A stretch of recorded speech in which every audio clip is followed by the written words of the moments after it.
Right now I'm working as a producer in a television station. I graduated in 2009. It was the height of the recession. I wanted to work in print. That was more of what my background was. I had been doing it since high school, but especially at the height of the recession, this being such a hard industry to get into, after maybe a year of looking for jobs and not finding one, I was like, next best step, I'll go to grad school. So that's what I did after about a year. I did move home. It wasn't my first choice, but I did. And the one thing I tell people is you do end up obviously saving money. You're not paying rent, you're not out on your own, honestly, probably buying your own groceries. You're at home, you're with probably mom and dad. When I graduated, like I said, I originally wanted to do print, and it's a hard industry to get into.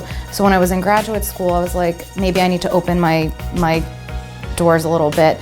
I did an internship at a television station, and that's when I really fell in love with television. I didn't know it prior to that internship. When you're graduating, you have all these grandiose ideas of what you're gonna do, but sometimes you don't know what's around the corner. So you have to be a little easier on yourself. You have to give yourself some time to figure out what's going on, what's happening. Sometimes you get lucky. Sometimes you get out of school, you have the best job in the world, you stay there for 40 years. Other times something happens and you have to change your path a little bit, but that doesn't mean you're not gonna get where you're going. I think one of the important things, for me at least, was exploring other avenues, because I knew that I was going into a demanding industry and an industry that was difficult to get into. A lot of times, they say like it's who you know, but a lot of times it really is who you know. So the fact that I had taken the time out, I did the internships when I was an undergrad, I did the internships when I was a graduate student, it really helped. I've kept in contact with people that I worked with as a junior,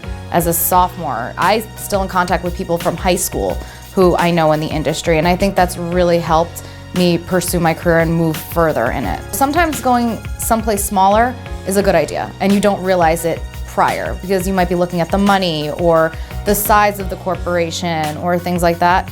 Sometimes you have to put that stuff aside and just go with your gut feeling and do it. I really think the most important thing I did, especially as an undergrad, was have my resume critiqued, because as a student, you think you know what a resume is, you think you know how to write one, and then you come in and they're like, well, maybe you need to change this and put this here and, move this around, use these words, it really does help to have someone look at it. A second set of eyes, a third set of eyes, a fifth set of eyes, it helps a lot.